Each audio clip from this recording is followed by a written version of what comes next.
¿Alguna vez han visto a una familia destruir todo absolutamente por, bueno, una obsesión enferma y retorcida? Hoy tenemos un caso exactamente así, y créanme, se pone asqueroso.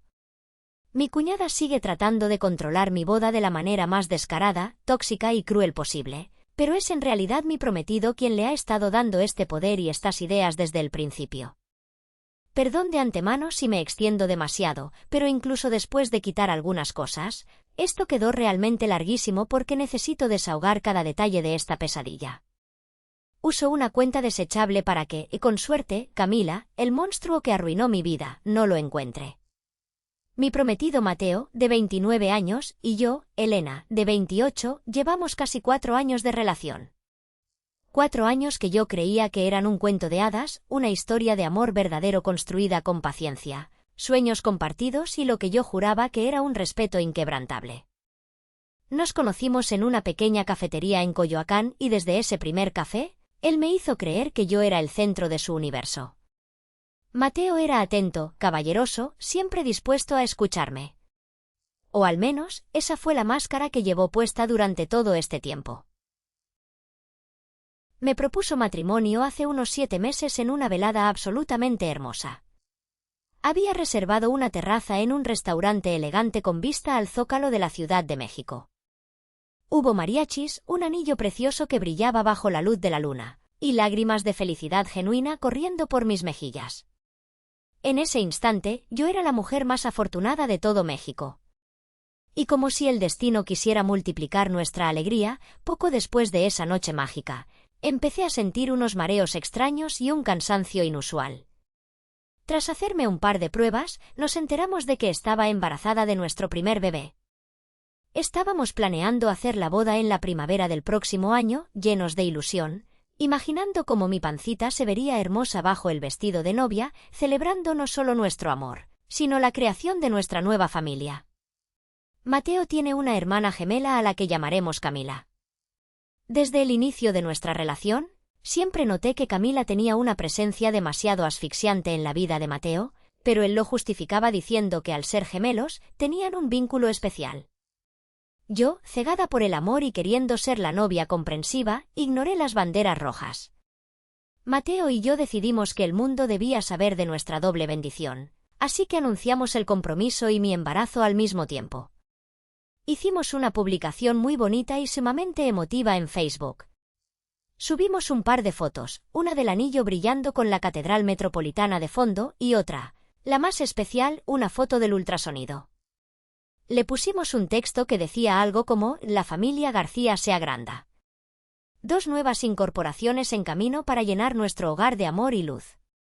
Pasé la siguiente hora llorando de alegría leyendo las felicitaciones de nuestros amigos y familiares.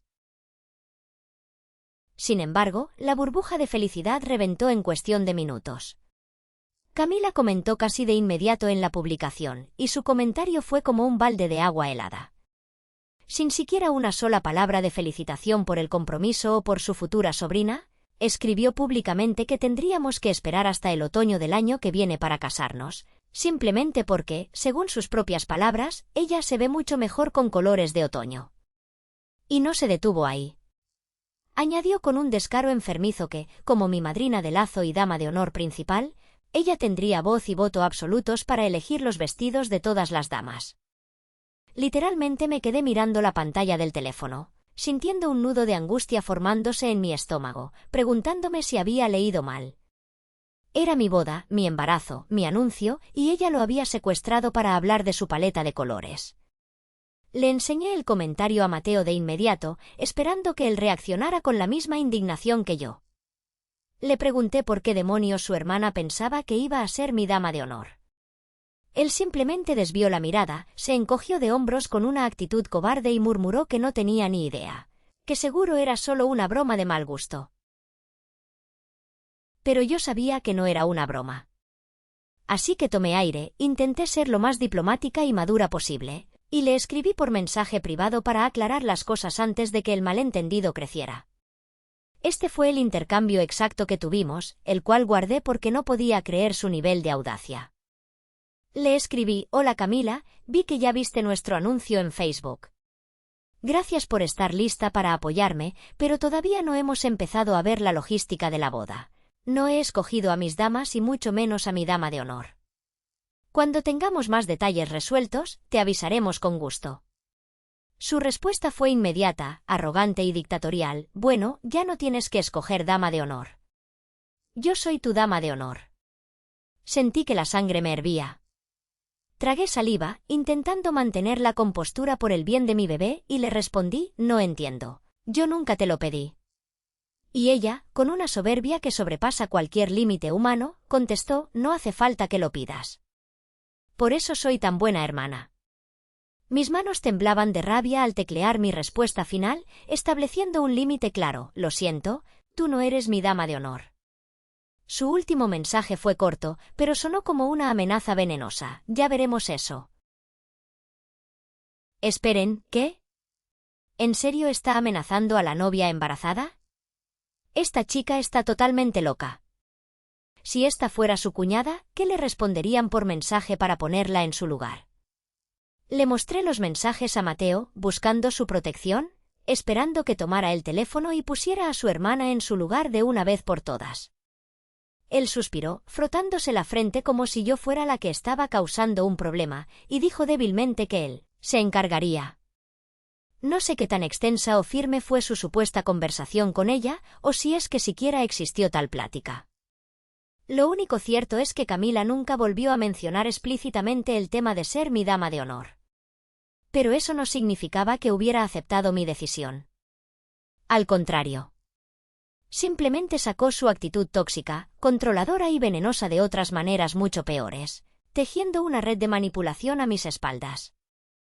Yo no lo sabía entonces, pero este era solo el primer síntoma de una enfermedad profunda que terminaría destruyendo todo lo que amaba. Durante esos meses, intenté concentrarme en la alegría de mi embarazo, pero la sombra de Camila siempre estaba ahí, acechando, esperando el momento perfecto para atacar.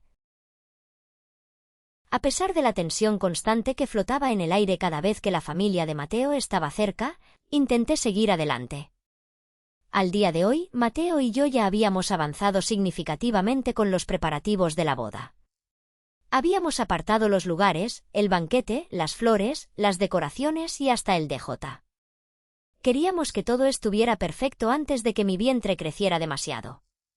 Hace un par de meses, organicé uno de los eventos más especiales para cualquier novia, la prueba del vestido. Invité a mi mamá y a la mamá de Mateo, doña Rosa, junto con mi hermana mayor Sofía, a quien, por supuesto, le había pedido desde el día 1 que fuera mi dama de honor principal. Fuimos a una boutique de novias muy exclusiva y hermosa en la Ciudad de México. Era un día que debía estar lleno de champán, risas y lágrimas de felicidad. Pero la pesadilla comenzó en el instante en que cruzamos la puerta. Camila se había enterado de la cita por su mamá, doña Rosa, y fiel a su costumbre de invadir mi espacio, se autoinvitó a acompañarnos. Desde que llegó, el ambiente se volvió denso, pesado, casi irrespirable. Empezamos buscando un vestido para Sofía. Yo tenía una visión muy clara para mi boda, quería a mis damas vestidas en un amarillo pastel muy suave, romántico y elegante, que combinara perfectamente con la primavera. Y el vestido de Sofía, por ser la dama de honor principal, iba a ser de un tono ligeramente más dorado para destacar. Camila no cerró la boca ni un solo segundo. Empezó a gritar en medio de la boutique que el amarillo era un color espantoso, que nos veríamos como un montón de canarios enfermos o piñatas baratas, y que debería irme por un rosa neón brillante o un azul eléctrico en su lugar. No le importaba la temática de mi boda, solo quería imponer su voluntad. Incluso, sin que nadie se lo pidiera y ante la mirada atónita de las asesoras de la tienda, agarró un montón de vestidos rosas y azules chillones de los percheros para probárselos ella misma frente a los grandes espejos, modelando y acaparando toda la atención. Traté de ignorarla lo mejor que pude, respirando profundo por el bebé, mientras su madre, doña Rosa, en lugar de reprenderla, entretenía sus ideas rarísimas y le aplaudía cada ocurrencia. ¿Me están tomando el pelo? ¿La mamá solo se queda ahí aplaudiendo? ¡Qué familia tan tóxica! Con razón la hermana es una pesadilla, y el prometido tampoco hace nada para ayudar. En serio, ¿cómo lidian ustedes con suegros tóxicos que actúan como niños pequeños?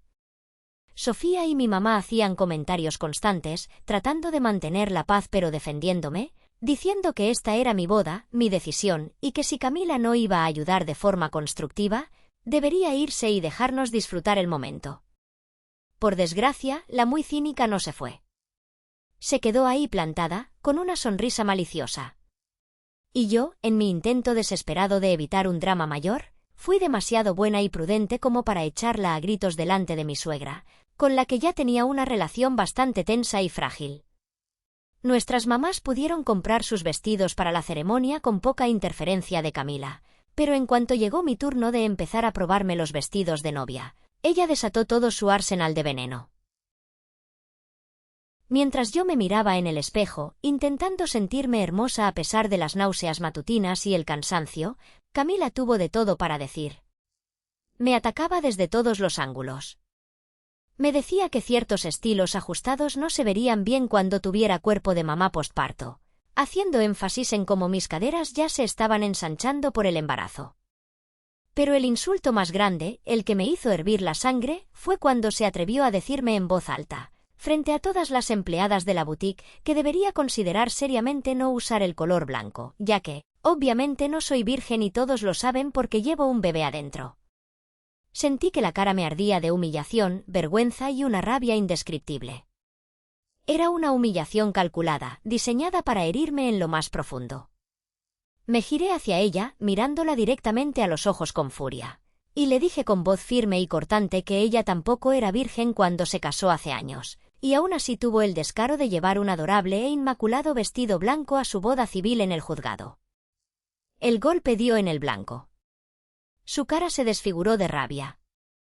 Ella gruñó algo ininteligible sobre que no era lo mismo, intentando justificarse de manera patética, pero yo ya iba a medio camino de vuelta al probador, con lágrimas de frustración picándome fuertemente en los ojos. Sin embargo, el verdadero infierno, el dolor que me desgarró el alma en 1000 pedazos, estaba a punto de ocurrir. Yo había llevado conmigo a la tienda una caja muy especial. Dentro de ella estaba el velo de novia de mi madre. No era un velo cualquiera, era una pieza de encaje artesanal elaborada a mano, antiquísima y sagrada para mí. Era la única herencia, el único recuerdo palpable que me quedaba de mi padre, quien falleció hace varios años. Mi mayor sueño, la única cosa que me daba consuelo al saber que él no podría caminar conmigo hacia el altar, era usar ese velo.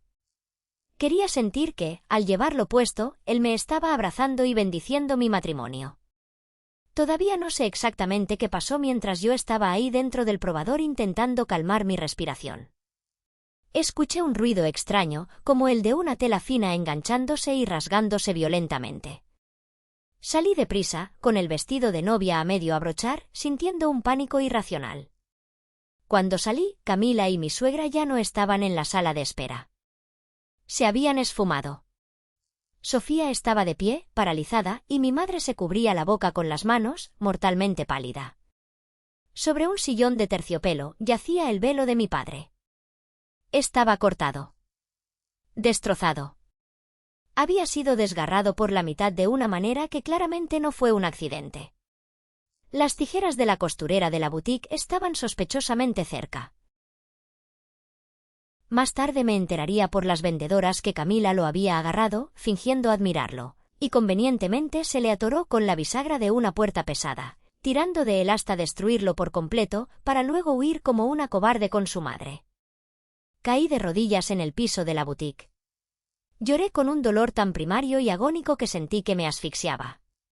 Apreté los pedazos rotos de encaje contra mi pecho, llorando la pérdida de mi padre por segunda vez.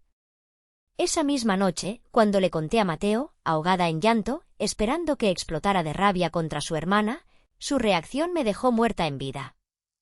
Me abrazó de manera distante y me dijo que seguro fue un accidente, que no hiciera un escándalo por un pedazo de tela vieja.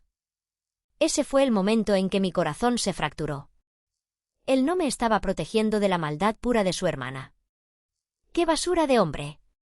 ¡Guau! Fue agotador incluso leer esto. ¿Ese era el velo sagrado de su padre fallecido, y él le dice que es solo un pedazo de tela vieja? Si mi pareja no me defiende de su familia enferma en un momento así de cruel, el compromiso se cancela en ese mismo instante.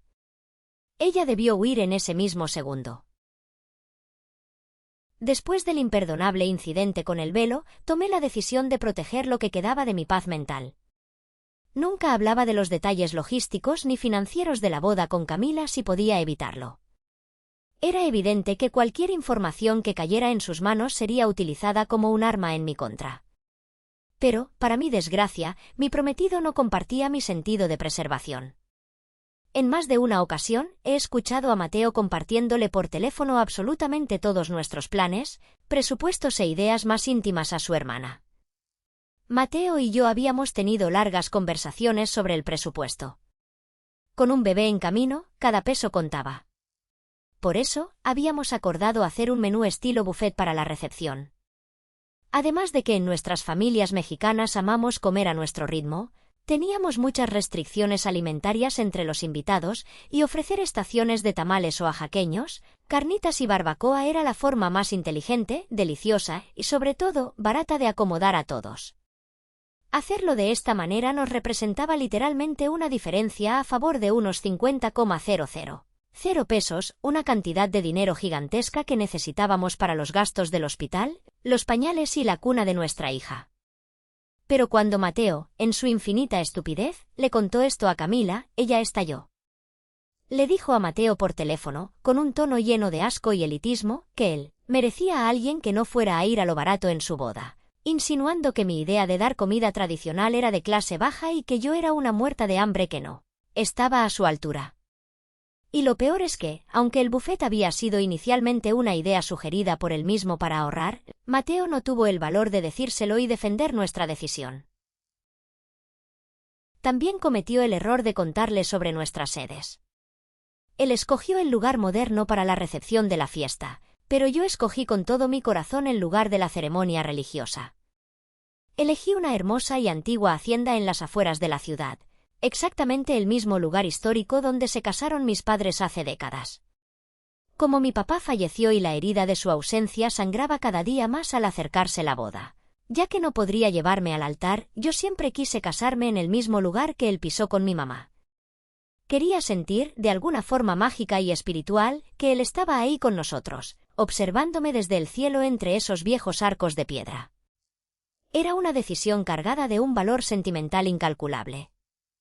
¿Y cuál fue la reacción de Camila al enterarse de este hermoso tributo? Le dijo a Mateo que mi elección era ridículamente cursi y deprimente y que toda la gente se burlaría de nosotros por casarnos en unas ruinas viejas solo por mi apego emocional al pasado. Cuando Mateo mencionó con entusiasmo que quería contratar a un excelente DJ para la fiesta, ella soltó otro comentario venenoso, diciendo que sabía que yo no era lo suficientemente fina como para querer una banda en vivo tocando música de salón. Cada vez que Camila decía cosas tan hirientes y clasistas, Mateo intentaba apaciguarla diciéndole tibiamente que esas ideas habían sido suyas, asumiendo la culpa, pero jamás la enfrentaba verdaderamente por cómo hablaba de mí, de mi familia o de mis orígenes. Su falta de carácter me dolía en el alma. Se lo expresé llorando de frustración y me dijo que intentaría hacerlo mejor y pararla, pero siempre usaba la misma excusa mediocre, que ella siempre ha sido así, es su forma de ser. Le grité que eso no es excusa para que sea una mujer irrespetuosa, malvada y que meta la nariz en asuntos económicos y sentimentales que no le incumben en absoluto. A regañadientes, él estuvo de acuerdo y prometió cambiar. Pero sus promesas eran polvo. El infierno absoluto se desató un viernes por la tarde, mientras yo estaba sola en el departamento. Me llegó un correo oficial de la administración de la hacienda de la ceremonia. El asunto decía, confirmación de cancelación. El texto confirmaba nuestra supuesta cancelación del recinto y preguntaba cínicamente si necesitábamos reprogramar la fecha o proceder con las penalizaciones. Mi corazón se detuvo. Empecé a hiperventilar, temiendo por mi bebé. Poco después, me llegó un buzón de voz de la empresa del catering. La coordinadora explicaba muy confundida que mi nueva planificadora de bodas acababa de llamar al estudio. Decía que se había cortado la llamada abruptamente, pero quería saber si yo podía pasarle el número directo de esta supuesta planificadora para terminar de Revisar unos cambios extremos en el menú. Mis manos temblaban tanto que apenas podía sostener el teléfono. De inmediato, le respondí el correo al lugar de la ceremonia diciendo, casi en mayúsculas por la desesperación, que no, que de ninguna manera estábamos cancelando ni reprogramando nada y que por favor, por lo que más quisieran, mantuvieran nuestra fecha original bloqueada a toda costa. Llamé desesperada al catering y me explicaron que una mujer muy exigente y altanera había llamado diciendo que era mi nueva planificadora de bodas contratada. Dijo que yo quería hacer cambios drásticos en el contrato, específicamente exigiendo cambiar nuestro económico buffet tradicional por una comida de gala emplatada de 4 tiempos con cortes de carne finos. Eso iba a destrozar nuestras finanzas y dejarnos en la ruina antes de que naciera el bebé. Les dije llorando que eso era una absoluta mentira, que yo no tengo ninguna planificadora de bodas, y les supliqué por favor que no hicieran ningún cambio en los contratos a menos que me contacten única y exclusivamente a mí o a Mateo directamente, usando la información de contacto oficial que tienen en sus archivos. El gerente del catering, al escuchar mi angustia, sugirió poner una estricta contraseña de seguridad en el expediente de la boda. También me prometió que no haría absolutamente ningún cambio a menos que la persona que los pidiera supiera pronunciar la contraseña secreta. Pasé las siguientes 2 horas llamando frenéticamente a ambos lugares y a todos y cada uno de los demás proveedores. DJ, floristas, fotógrafo, para poner el mismo tipo de precauciones extremas de seguridad. Todos me dieron sus más sinceras condolencias por tener que lidiar con este nivel de psicopatía durante mi embarazo. Cuando Mateo finalmente llegó del trabajo, exhausto y sin saber nada, lo encaré en medio de la sala como una fiera. Le grité que alguien había intentado cancelar mi sede, el lugar sagrado de mis padres, y que intentaron quebrar nuestro presupuesto cambiando el catering a mis espaldas. Le dije mirándolo fijamente a los ojos que la única persona en este mundo con esa maldad, ese motivo y esa información detallada podía haber sido Camila. Él palideció. Intentó negarlo de inmediato, tartamudeando, tratando de decir que ella nunca haría algo tan ilegal y destructivo, pero yo no se lo permití. Le recordé cómo ha socavado, insultado y humillado cada paso de este compromiso, desde el anillo hasta el vestido y el velo de mi padre. Le dije con una voz que no admitía réplica que la quería desinvitada permanentemente de la boda y de mi vida. Le grité, no le daré a alguien que ya hizo tanto esfuerzo para que esta boda sea estresante y miserable, la oportunidad de hacer algo loco como aparecerse vestida de blanco el día de mi boda para arruinar las fotos. Él discutió conmigo, levantando la voz, defendiendo lo indefendible. Pero básicamente lo silencié cuando le dije que me sentía profundamente irrespetada por él por permitir, cobardemente, que Camila me trate así. Le dije, soy tu pareja, la mujer que elegiste y la madre de tu futura hija. Mis sentimientos, mi salud mental y mi comodidad deberían importarte 1000 veces más que las payasadas infantiles y destructivas de tu maldita hermana. Él me suplicó que no tomara decisiones drásticas. Acordó que nos reuniéramos con Camila a almorzar hoy temprano para aclarar todo civilizadamente. El ambiente en el restaurante era de hielo. Cuando llegó el postre, Mateo, temblando, finalmente le preguntó directamente a Camila si ella estaba intentando hacer cambios en nuestros planes de boda, a nuestras espaldas. Camila tomó un sorbo de su bebida, me miró con una sonrisa cínica que me dio náuseas y dijo, y cito literalmente sus asquerosas palabras, pues sí. Es trabajo de la dama de honor asegurarse de que la novia está tomando las decisiones correctas. Ese buffet era una vergüenza. Antes de que Mateo pudiera decir nada ante tal confesión de culpa, exploté frente a todos los comensales. Le dije apretando los dientes que ella no es mi dama de honor, y aunque en sus sueños locos lo fuera, eso no le da autoridad moral ni legal para socavar nuestras decisiones y hacer cambios fraudulentos en los planes y el presupuesto de nuestra boda a nuestras espaldas. Ella, sin perder la sonrisa arrogante, dijo que no veía cuál era el problema ni por qué tanto drama, ya que su abuela, doña Rosa, nos había ofrecido en privado una suma bastante grande como regalo para ayudar a pagar la boda lujosa que ella quería. Le grité otra vez, perdiendo toda compostura, que el presupuesto de nuestra boda no es asunto suyo ni de su madre. Ella intentó discutir alzando la voz, pero la corté de tajo. Le dije que su comportamiento con respecto a nuestra boda hasta ahora ha sido pura maldad, falta de respeto e insultos constantes. Y finalmente le solté la bomba. Le dije que intentar cancelar mi sede cruzó la línea de la legalidad y la decencia, y que a partir de este segundo ya no estaba invitada a la boda. Ella pareció absolutamente en shock, como si nadie en su vida le hubiera puesto un límite. Miró a Mateo con ojos de víctima, esperando que su hermano la defendiera como siempre. Y para mi desgracia eterna, el cobarde lo hizo. Mateo me miró, ignorando mis lágrimas de furia, y dijo la frase que mató nuestro amor para siempre. ¿Por qué no le damos una oportunidad más? Le pregunté si estaba bromeando o si se había vuelto completamente loco frente a mí. El hombre con el que me iba a casar acababa de escuchar a su hermana confesar haber intentado arruinar nuestro matrimonio financieramente, y su respuesta fue pedirme piedad para ella. Él me miró con una seriedad que me heló la sangre y dijo que no estaba bromeando. Dijo que Camila solo estaba haciendo lo que ella, en su corazón, creía que era mejor para nosotros, y para mantener el estatus de la familia. Y tuvo la osadía de agregar que ahora que le habíamos dicho explícitamente que no estaba bien mentirle a los proveedores, deberíamos darle la oportunidad de corregir su comportamiento y asistir a la boda. Ni siquiera me digné a responderle. Sentí que la bilis me subía por la garganta, quemándome.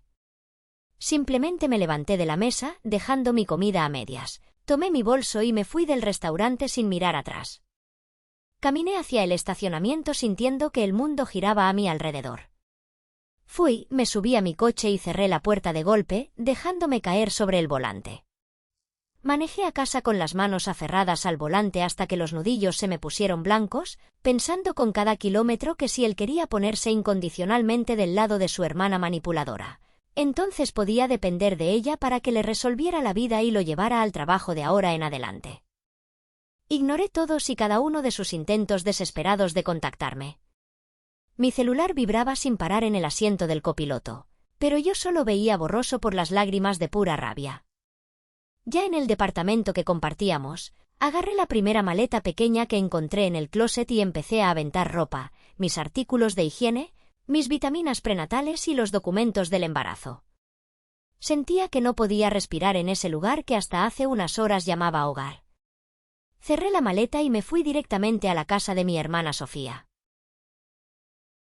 Llegué a su puerta hecha un mar de lágrimas histéricas. Le conté absolutamente todo lo que había pasado en ese almuerzo infernal. Sofía me abrazó fuerte y me dijo de inmediato que podía quedarme en su departamento el tiempo que necesitara, que no me iba a dejar sola en este estado de vulnerabilidad. Pero Sofía tenía que irse a trabajar esa misma noche, dejándome sola en su sala, tratando de procesar la magnitud de lo que acababa de pasar. Estaba sentada en su sofá, mirando al vacío, tratando de entender en qué maldito momento de nuestra relación me convertí en el segundo lugar, en una molestia en la vida de Mateo.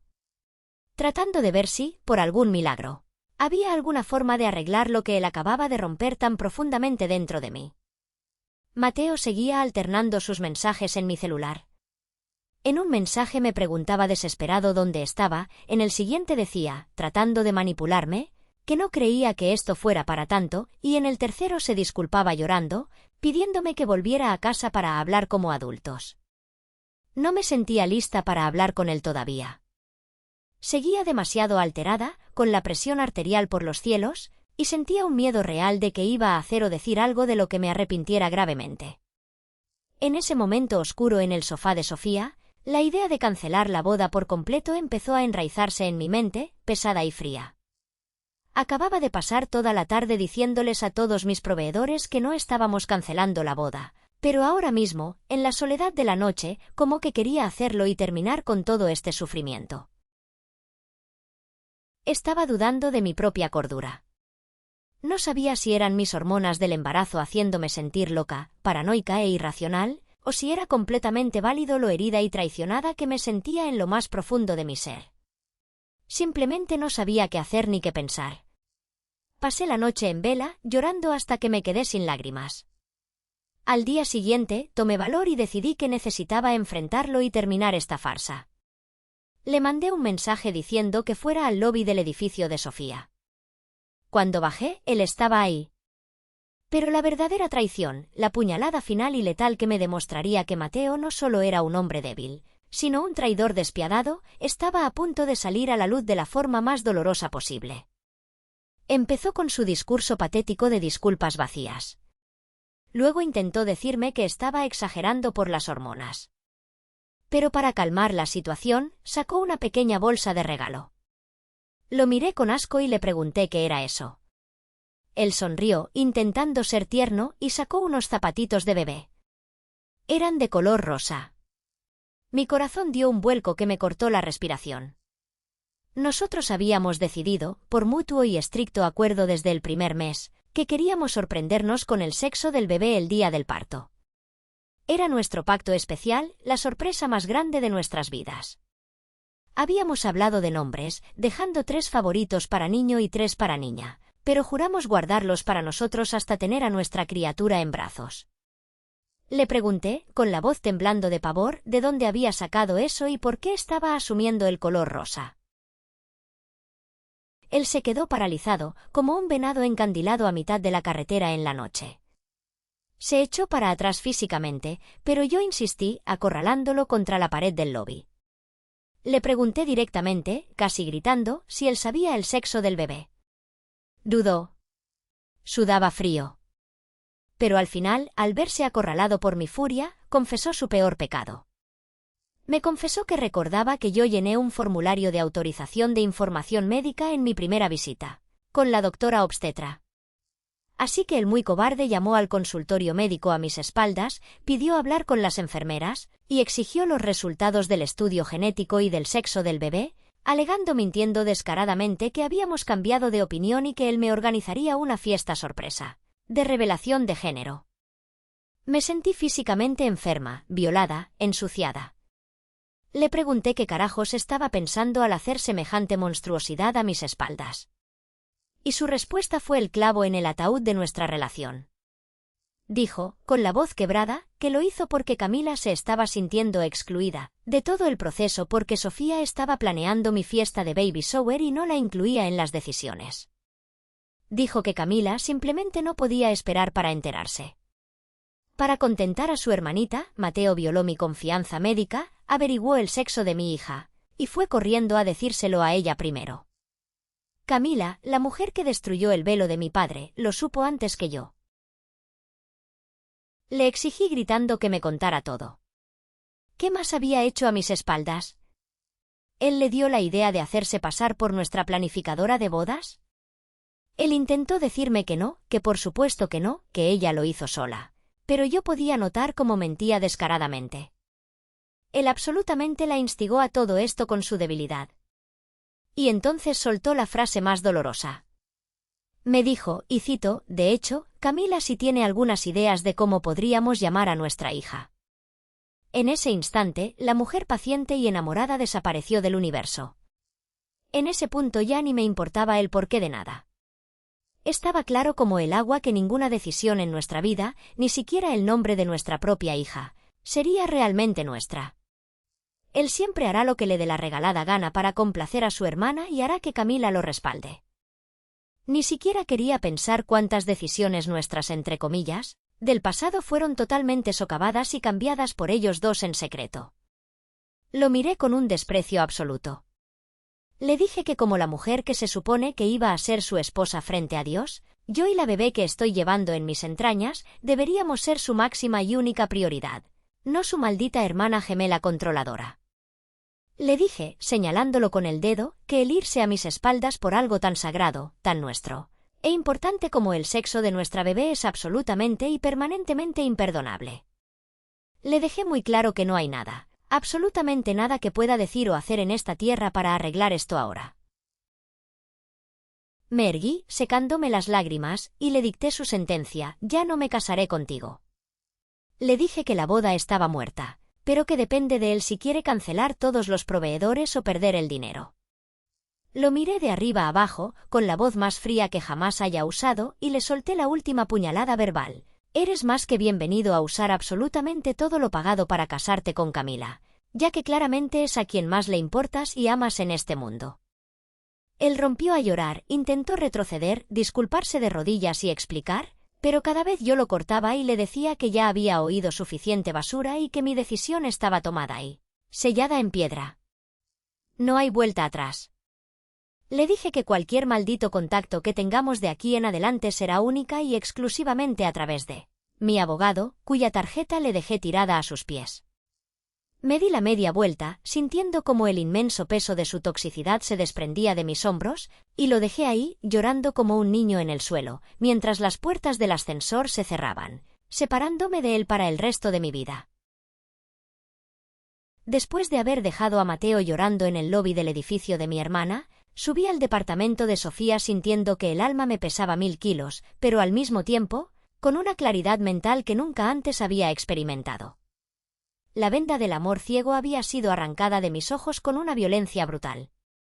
Ya no era la novia ilusionada ni la mujer dispuesta a ceder por la paz familiar, ahora era una madre, una mamá osa dispuesta a quemar el mundo entero con tal de proteger a la niña que crecía en mi vientre. Esa misma noche, mientras Sofía me preparaba un té de manzanilla para calmar mis nervios y evitar que la presión arterial afectara a mi bebé, tomé la decisión más radical de mi vida. Tenía que huir. La Ciudad de México, con sus calles que antes me parecían románticas y llenas de recuerdos con Mateo, ahora me asfixiaba. Sabía que si me quedaba cerca, Mateo y la psicópata de su hermana Camila encontrarían la forma de acosarme, de manipularme o, peor aún, de intentar reclamar derechos sobre mi hija cuando naciera. Le dije a Sofía, con una voz que no tembló ni un segundo, me voy de la ciudad. Me voy lejos, donde no puedan encontrarme. Mi hermana, que siempre ha sido mi roca y mi mayor defensora, no me cuestionó.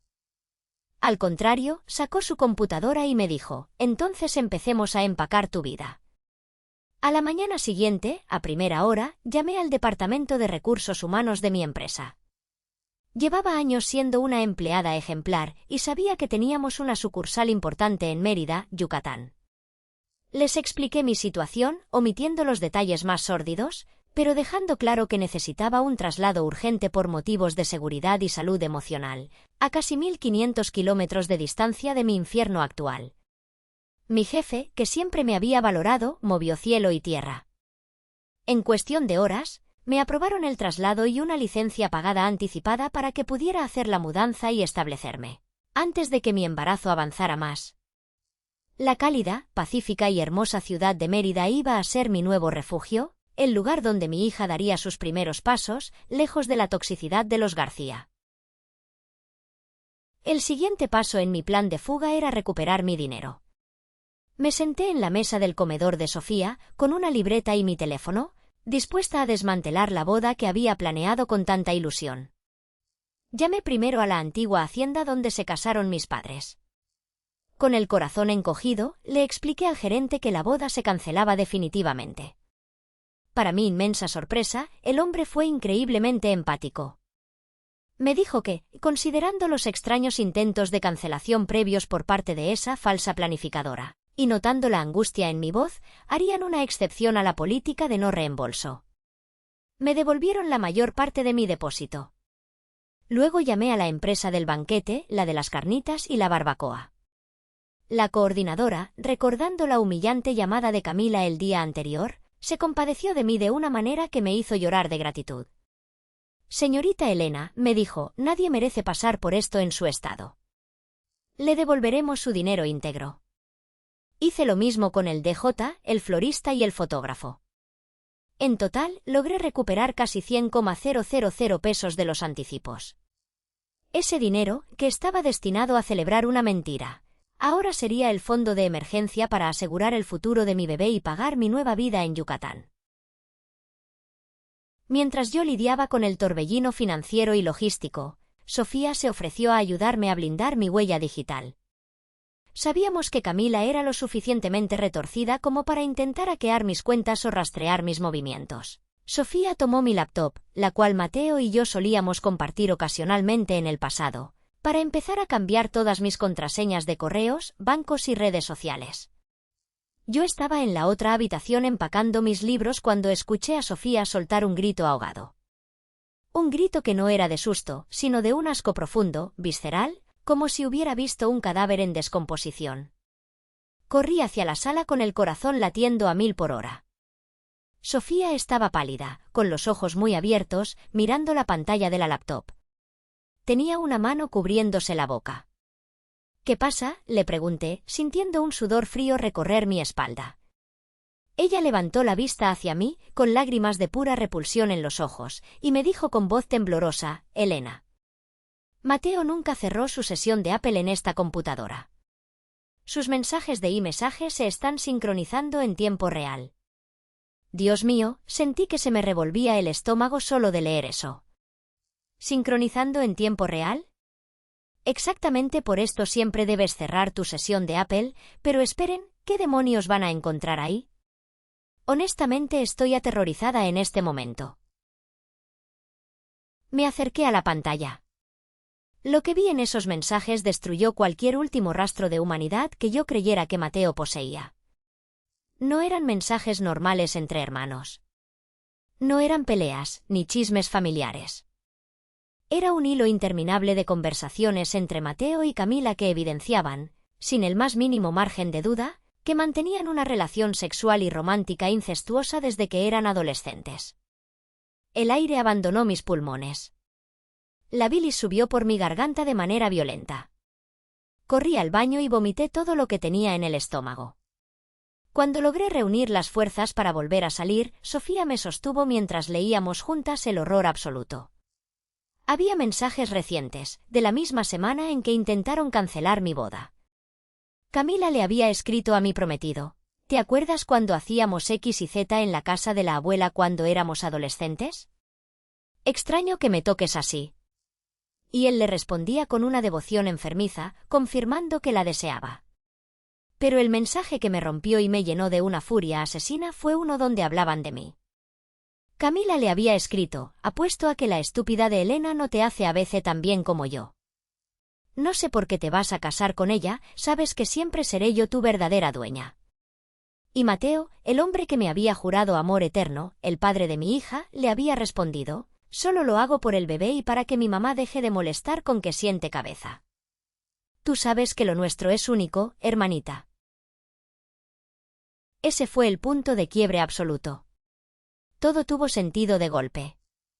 La obediencia ciega de Mateo hacia ella, la necesidad de Camila de destruir mi autoestima, el sabotaje de mi vestido de novia, el hecho de que ella quisiera ponerle nombre a mi hija y la humillación constante. Camila no actuaba como una cuñada celosa, actuaba como una amante territorial, como la otra mujer, que estaba defendiendo su territorio de la intrusa que era yo. Y Mateo no era un hermano manipulado, era un participante activo, asqueroso y cobarde en esta aberración. Lloré, sí, pero no de tristeza. Lloré de la más pura, oscura y absoluta indignación. Sofía, con una frialdad militar, empezó a tomar capturas de pantalla de absolutamente todo.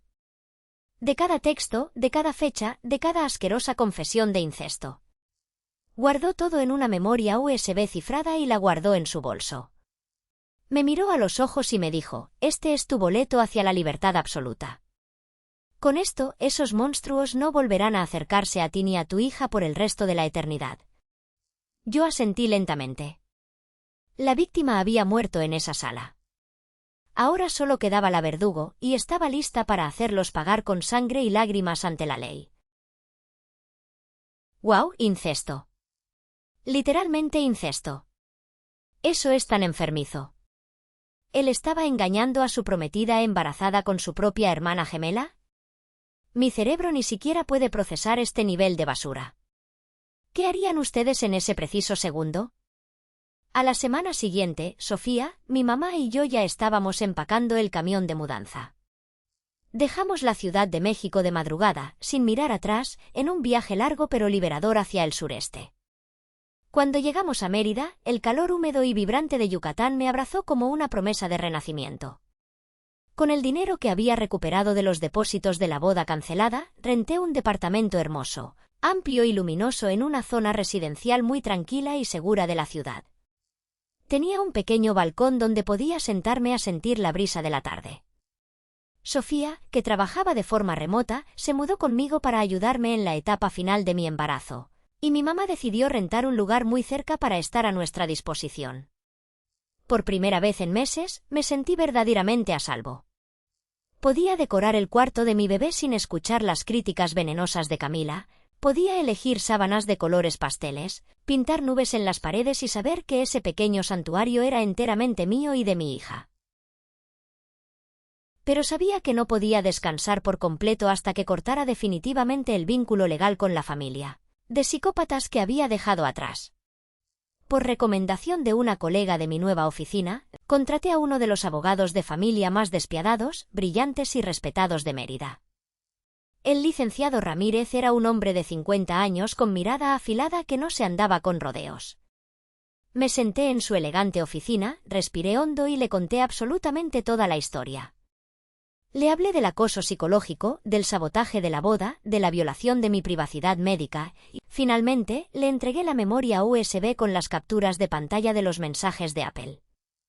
El abogado Ramírez, que seguramente había visto de todo en su carrera, palideció al leer las conversaciones incestuosas. Cerró la laptop, se quitó los lentes, me miró fijamente y dijo con una voz muy grave: «Señorita Elena, lo que tiene aquí no es solo un caso de custodia. En varios estados, incluyendo las legislaciones que podrían aplicar a la jurisdicción donde ocurrieron estos actos, el incesto entre hermanos adultos puede constituir un delito. E incluso si no buscamos la vía penal, presentar esta evidencia ante un juez de lo familiar es una bomba nuclear.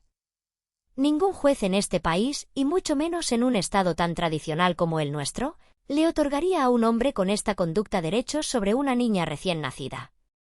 Es un peligro moral y psicológico absoluto para la menor». El plan fue trazado con precisión quirúrgica. Mi abogado contactó al abogado que Mateo había contratado en la Ciudad de México para intentar exigir sus derechos de paternidad compartida, ya que, al parecer, Camila lo había convencido de que podían pelear por llevarse a mi hija los fines de semana. Mi abogado le envió al representante de Mateo un borrador de la demanda que estábamos a punto de interponer, y adjuntó, a modo de cortesía profesional, una muestra mínima, pero extremadamente explícita, de las capturas de pantalla. El mensaje de nuestro lado fue brutal y cristalino. Si su cliente no firma la renuncia total y voluntaria a todos los derechos parentales, custodia y visitas, presentaremos esta evidencia en una corte abierta, el escándalo se hará público, y solicitaremos que se dé vista al Ministerio Público por la naturaleza de su relación incestuosa. La respuesta no se hizo esperar. Nos informaron que el propio abogado de Mateo, asqueado por la situación y temiendo por su propia reputación profesional, estuvo a punto de abandonar el caso, pero antes obligó a su cliente a aceptar nuestros términos. Se programó una audiencia privada de extrema urgencia. Como mi embarazo ya estaba muy avanzado y mi médico me prohibió viajar, la audiencia se llevó a cabo por videoconferencia, aunque el juez nos exigió a todas las partes estar conectadas formalmente. El día de la audiencia, Sofía estaba a mi lado sosteniendo mi mano fuera de cámara. Cuando la pantalla se encendió, vi la cara de Mateo. Se veía demacrado, ojeroso, destruido. Pero lo que me hizo hervir la sangre fue ver que, incluso en ese momento, tenía el descaro y la desvergüenza de estar sentado junto a Camila en la misma habitación. Camila tenía una expresión de odio puro, retorcido y maligno en el rostro. Su mirada era tan agresiva, tan cargada de rabia a través de la cámara, que incluso el secretario de acuerdos del juzgado, al notar la hostilidad, interrumpió la sesión y le exigió a Camila que se retirara de la habitación, ya que ella no era parte legal del proceso. Camila se levantó bufando, maldiciendo en voz baja, y salió del encuadre, dejando a Mateo completamente solo frente a las consecuencias de sus perversiones. El juez fue implacable. Sin mencionar los detalles explícitos para proteger la confidencialidad, le preguntó a Mateo si entendía la gravedad de la evidencia que se había presentado en el borrador preliminar, y si confirmaba, por su libre y espontánea voluntad, que renunciaba a cualquier derecho, tutela, custodia o régimen de visitas respecto a la menor por nacer. Mateo, con la voz quebrada, llorando patéticamente y sin atreverse a mirarme a los ojos a través de la pantalla, respondió: «Sí, señor juez. Renuncio a todo. Necesito trabajar en mí mismo antes de ser padre». El juez golpeó el mazo. La orden fue firmada y sellada. Mateo quedó legalmente y permanentemente borrado de la vida de mi hija. No tendría que pagar manutención, pero a cambio nunca, jamás podría acercarse a ella. Sentí un alivio tan profundo que lloré, esta vez, de pura libertad. Tan solo 3 semanas después de esa victoria monumental, en una madrugada estrellada y cálida en Mérida, mi fuente se rompió. Fui al hospital más prestigioso de la ciudad, acompañada por mi madre y mi hermana. El trabajo de parto fue intenso, doloroso, pero lleno de amor y expectación. Y cuando escuché el primer llanto de mi bebé resonar en la habitación del hospital, supe que todo el sufrimiento, cada lágrima, cada humillación que había soportado en la Ciudad de México, había valido la pena para proteger a este pequeño ángel. Nació sana, fuerte, pesando 3 kilos y 100 gramos, con una mata de cabello negro azabache idéntica a la mía. La registré únicamente con mis apellidos, el apellido de mi difunto padre, asegurando que el nombre y la sangre de los García jamás mancharan su identidad. La sostuve en mis brazos, mirando su carita perfecta, y le prometí que nadie, jamás, le haría daño. Con mi hija durmiendo plácidamente en su cuna, sana y legalmente protegida, me di cuenta de que mi venganza aún no estaba completa. No se trataba de ser vengativa por capricho, sino de asegurarme de que la verdad saliera a la luz, para proteger a cualquier otra persona inocente de caer en las garras manipuladoras y enfermas de Mateo y Camila. Compré un número de teléfono de prepago, de esos que no se pueden rastrear fácilmente, y redacté un mensaje meticuloso. No usé insultos, ni malas palabras, simplemente dejé que los hechos hablaran por sí solos. Adjunté una selección de las 10 capturas de pantalla más condenatorias, repugnantes e irrefutables de sus mensajes de e-mensaje, esas donde detallaban sus actos incestuosos y se burlaban de mí a mis espaldas. Sí. Exponlos a todos. Que toda la familia vea la clase de monstruos que son. Guardar las pruebas fue el movimiento más inteligente de la historia. Ellos merecen ser arruinados. ¿Creen que ella también debió enviarlo a sus lugares de trabajo? Envié ese paquete de evidencia tóxica a 3 personas clave, a doña Rosa, la madre alcahueta que siempre los solapó, a un primo lejano de Mateo que siempre fue el chismoso oficial de la familia, y finalmente, al mejor amigo de Mateo, Alejandro. A Alejandro le agregué un mensaje personal que decía: «Hola Alejandro, soy Elena. No sé qué mentiras te haya contado Mateo sobre por qué cancelé la boda y me fui del estado, pero quiero dejar muy claro que la razón explícita es su relación física e inapropiada con su hermana gemela. Encuentro esta dinámica asquerosa, enfermiza y un peligro para mi hija, por lo que tomé la decisión legal de alejarlos para siempre. Te envío esto no por rencor, sino porque mereces saber quién es realmente el hombre al que llamas tu mejor amigo. Alejandro, a quien siempre consideré un buen hombre que, lamentablemente, estaba cegado por la lealtad hacia Mateo, me respondió a los 10 minutos. Su mensaje era una mezcla de horror y disculpas desesperadas. Decía: «Elena, Dios mío, estoy vomitando». No tenía idea. Te juro por mi vida que no sabía nada de esta aberración. Lo confronté hace unos meses cuando te fuiste y me juró que te habías vuelto loca por las hormonas y le habías robado a su bebé. Siento tanto todo lo que pasaste. Voy a bloquearlo de mi vida, me da asco. Si tú y la niña necesitan algo algún día, por favor cuenta conmigo». Doña Rosa, en cambio, cobardemente nunca respondió al mensaje, pero me enteré por terceros que colapsó de la impresión. Pero el verdadero karma, la justicia divina que desató el infierno sobre la vida de los gemelos, vino por parte del primo chismoso. El escándalo estalló como una bomba atómica en las redes sociales de la familia. Yo no tenía a nadie de ellos en mis redes, pero Alejandro se encargó de enviarme capturas de la masacre digital. Diego, el novio engañado, al ver las pruebas irrefutables del incesto, enloqueció de asco y furia. Esa misma noche llegó al departamento, armó un escándalo que requirió la presencia de la policía, y echó a patadas tanto a Camila como a Mateo a la calle en medio de la madrugada, tirando sus maletas por las escaleras. Les exigió a gritos, frente a todos los vecinos, una prueba de paternidad inmediata, llamando a Camila basura enferma, por ocultarle semejante perversión y por no darle la certeza de si el hijo que esperaba era de él o de su propio hermano. Camila, acorralada y humillada públicamente, se negó rotundamente a hacerse la prueba en un principio, lo que solo aumentó las sospechas y el asco de todos a su alrededor. sin dinero, sin trabajo, sin amigos, porque todos los habían abandonado tras la publicación de Facebook, Mateo y Camila, como los parásitos que siempre fueron, tuvieron que regresar con la cola entre las patas a vivir a la vieja casa de Doña Rosa. La madre, superada por la vergüenza pública y el escándalo en su círculo social, supuestamente se tiñó el cabello de rojo y apenas sale a la calle para no enfrentar las miradas y los susurros de los vecinos. Pero el golpe maestro, el remate final de esta obra de justicia kármica, llegó unas semanas después. Camila, en un intento desesperado por recuperar a Diego y su apoyo económico, finalmente accedió a someterse a una prueba de ADN prenatal no invasiva para calmar las aguas y demostrar que el bebé era de él. Cuando llegaron los resultados, el destino les escupió en la cara de la manera más poética y cruel posible. La prueba demostró irrefutablemente que Diego no era el padre biológico del bebé.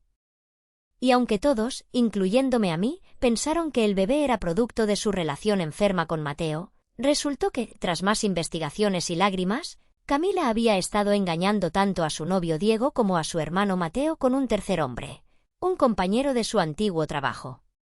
El nivel de traición, mentira y podredumbre en el alma de esa mujer no tenía límites. Diego la bloqueó para siempre. Mateo se hundió en una depresión profunda al darse cuenta de que la hermana por la que había sacrificado a su futura esposa, a su hija y su dignidad, lo había estado traicionando a él también. Ahora ambos viven confinados en la pequeña casa de su madre, desempleados, repudiados por su propia familia, señalados por la sociedad, ahogados en el veneno de sus propias decisiones, mientras esperan a un hijo de un padre ausente. Habían tratado de destruirme, pero en su arrogancia y perversión, terminaron cavando su propia tumba, quedándose absolutamente solos y en la ruina total. El tiempo tiene una forma mágica de curar incluso las heridas más profundas, especialmente cuando estás rodeada del ambiente correcto y de personas que te aman incondicionalmente. Han pasado 9 meses desde que dejé atrás la pesadilla en la Ciudad de México y la oscuridad de Mateo y Camila. 9 meses en los que mi vida ha florecido de una manera que ni en mis mejores sueños habría podido imaginar. La ciudad de Mérida me ha sanado. Me adapté a mi nuevo puesto de trabajo con muchísima facilidad. Mis compañeros fueron increíblemente acogedores, la cultura laboral aquí es mucho más humana y relajada, y mi jefe, impresionado por mi rendimiento a pesar de los desafíos personales que enfrenté, acaba de informarme que estoy en la lista corta para una importante promoción como gerente regional a finales de año. Económicamente, estoy más estable y próspera que nunca. La vida en nuestra casa es un remanso de paz constante. Sofía decidió quedarse a vivir conmigo de forma permanente. Su trabajo remoto se lo permite y honestamente no sé qué haría sin ella. Ella y mi mamá son mis pilares. Los fines de semana, las tres nos sentamos en el balcón de nuestro departamento, compartiendo marquesitas y tomando agua de chaya con limón, escuchando las risas de mi hija mientras juega en su alfombra de colores. Mi pequeña es el milagro más hermoso que la vida me ha dado. Es un angelito de ojos enormes y brillantes, que ya está empezando a balbucear sus primeras palabras y a dar sus primeros pasos tambaleantes. Duerme toda la noche desde que cumplió 3 meses, lo cual mis compañeras de trabajo me dicen que es una bendición rarísima, y tiene un carácter tan dulce y pacífico que a veces lloro de gratitud al verla. Al mirarla, sé con absoluta certeza que hice lo correcto. La salvé de crecer en un ambiente corrompido por la mentira, la manipulación y la perversión. Le di un hogar limpio, lleno de mujeres fuertes que le enseñarán a no dejarse pisotear por nadie. Y de manera inesperada, el amor, o al menos la promesa de algo hermoso y genuino, ha vuelto a asomarse a mi vida. Alejandro, el antiguo mejor amigo de Mateo, se ha convertido en una presencia constante y reconfortante. Desde el día que descubrió la verdad y cortó lazos con Mateo, empezamos a mensajearnos. Al principio eran charlas casuales, disculpas reiteradas de su parte por no haber visto la verdadera cara de su amigo, y preguntas genuinas sobre cómo estábamos mi bebé y yo. Pero con el paso de los meses, esas charlas se convirtieron en llamadas telefónicas largas y llenas de risas. Descubrí que Alejandro es un hombre profundamente noble, inteligente y con un sentido del humor que ilumina mis días más estresantes en el trabajo. Hace unas semanas, mientras veíamos sincronizados a la distancia una película de Marvel que a ambos nos encanta, me mencionó de manera muy sutil que siempre ha querido conocer la arquitectura de Mérida y los cenotes de Yucatán. Sofía, que estaba sentada a mi lado escuchando la llamada en altavoz, me dio un codazo y me guiñó un ojo, sonriendo de oreja a oreja. Entendí la indirecta. Le dije a Alejandro, con el corazón latiendo un poquito más rápido de lo normal, que nos encantaría recibirlo y ser sus guías turísticas. Él, sin ocultar su emoción, me pidió inmediatamente que le dijera que fin de semana largo me acomodaba mejor. Ya compró su boleto de avión para visitarnos el mes que viene, justo a tiempo para celebrar el primer cumpleaños de mi pequeña. No estamos apurando nada, no le hemos puesto etiquetas a lo que sea que esté floreciendo entre nosotros. Pero por primera vez en muchísimo tiempo me siento como una adolescente emocionada, con mariposas en el estómago, sintiéndome genuinamente valorada por un hombre que respeta mis límites y admira mi fortaleza. Al escribir estas últimas líneas, sentada en la mecedora del cuarto de mi hija, viéndola respirar suavemente en su cuna bajo la luz de la luna que entra por la ventana, siento una paz absoluta y abrumadora. Siendo totalmente honesta, sé que muchas de ustedes, hermosas mujeres que me han leído, quizás estén pasando por momentos oscuros. Quizás estén en matrimonios donde no son valoradas, o lidiando con familias políticas que intentan apagar su luz y controlarlas. A todas ustedes, mis queridas lectoras, especialmente a las mujeres maduras, a las que la sociedad a veces les hace creer que ya es muy tarde para empezar de nuevo, quiero decirles algo desde el fondo de mi alma: nunca, jamás, es tarde para reclamar su dignidad. A veces, el universo tiene formas brutales y dolorosas de abrirnos los ojos. Perder el amor de mi vida, cancelar mi boda de ensueño, perder mi dinero y ver el velo de mi padre destruido, me pareció en su momento el fin del mundo. Sentí que me moría de dolor y vergüenza. Pero hoy, mirando hacia atrás, me doy cuenta de que fue el precio más barato que pude haber pagado para salvar mi vida, mi cordura y el futuro de mi hija. Perder a un hombre cobarde que no te defiende es ganar la guerra. Descubrir la verdad, por más asquerosa y dolorosa que sea, es el mayor regalo que te puede dar la vida, porque la verdad te libera. Nosotras somos mucho más fuertes de lo que creemos. Tenemos el derecho inalienable de proteger nuestro territorio, a nuestros hijos y nuestra paz mental con la fiereza de un león. No permitan que nadie, absolutamente nadie, ni su pareja, ni sus suegras, ni sus cuñadas venenosas, las hagan sentir que deben conformarse con migajas de respeto. Levántense, recojan los pedazos rotos, cambien de ciudad, cambien de vida si es necesario. El sol vuelve a salir y cuando lo hace, brilla con una fuerza que ciega a quienes intentaron hundirnos. Mi venganza no fue destruirlos a ellos, ellos solitos se destruyeron con su propia podredumbre. Mi mayor venganza, y mi mayor victoria, es estar aquí, en Mérida, inmensamente feliz, exitosa y rodeada de amor verdadero. Gracias infinitas por haberme acompañado en esta locura de historia. Les deseo a todas que encuentren la misma paz y la misma fuerza que hoy llena mi hogar. Que la vida les multiplique el amor que me enviaron y recuerden siempre, ustedes son las dueñas absolutas de su propio destino. Esa fue honestamente una de las historias más perturbadoras que he leído. Elena esquivó una bala gigante. Bueno, más bien un misil nuclear. Imagina estar a punto de casarte con un hombre que no solo es un cobarde manipulador, sino que tiene una relación romántica con su propia hermana gemela.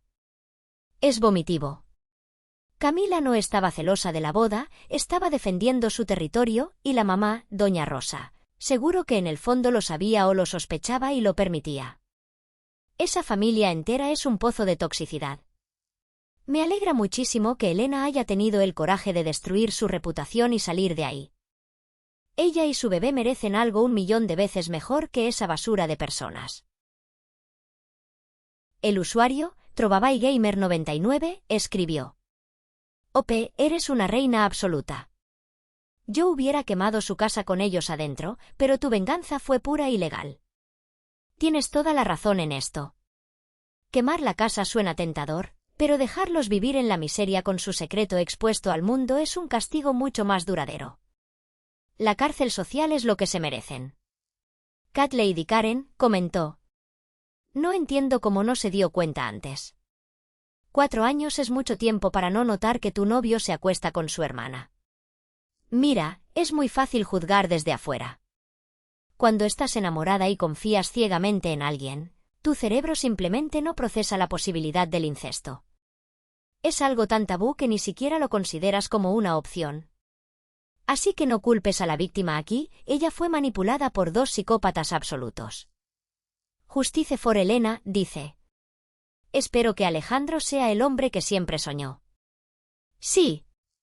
Mencionó al final que conoció a Alejandro y que es increíble. Me encanta ese final feliz.